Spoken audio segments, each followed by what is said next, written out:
വിശുദ്ധ ലൂക്കായുടെ സുവിശേഷം 21 അധ്യായം 29 മുതൽ 36 വരെയുള്ള തിരുവചനങ്ങൾ. മനുഷ്യപുത്രന്റെ ആഗമനം. ഒരു ഉപമയും അവൻ അവരോട് പറഞ്ഞു. അത്തിമരത്തെയും മറ്റു മരങ്ങളെയും നോക്കുവിൻ.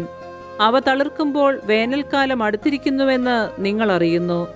അതുപോലെ ഇക്കാര്യങ്ങൾ സംഭവിക്കുന്നത് കാണുമ്പോൾ ദൈവരാജ്യം സമീപിച്ചിരിക്കുന്നുവെന്ന് മനസ്സിലാക്കിക്കൊള്ളുവിൻ. സത്യമായി ഞാൻ നിങ്ങളോട് പറയുന്നു, എല്ലാം സംഭവിക്കുന്നതുവരെ ഈ തലമുറ കടന്നു പോവുകയില്ല. ആകാശവും ഭൂമിയും കടന്നു പോകും, എന്നാൽ എൻ്റെ വാക്കുകൾ കടന്നു പോവുകയില്ല. സുഖലോലുപത, മദ്യാസക്തി, ജീവിത വ്യഗ്രത എന്നിവയാൽ നിങ്ങളുടെ മനസ്സ് ദുർബലമാവുകയും ആ ദിവസം ഒരു കെണി പോലെ പെട്ടെന്ന് നിങ്ങളുടെ മേൽ വന്ന് വീഴുകയും ചെയ്യാതിരിക്കാൻ ശ്രദ്ധിക്കുവിൻ. എന്തെന്നാൽ ഭൂമുഖത്ത് ജീവിക്കുന്ന എല്ലാവരുടെയും മേൽ അത് നിപതിക്കും. സംഭവിക്കാനിരിക്കുന്ന ഇവയിൽ നിന്നെല്ലാം രക്ഷപ്പെട്ട് മനുഷ്യപുത്രന്റെ മുൻപിൽ പ്രത്യക്ഷപ്പെടാൻ വേണ്ട കരുത്ത് ലഭിക്കാൻ സദാ പ്രാർത്ഥിച്ചുകൊണ്ട് ജാഗരൂകരായിരിക്കുവിൻ. നമ്മുടെ കർത്താവായ മിശിഹായ്ക്ക് സ്തുതി.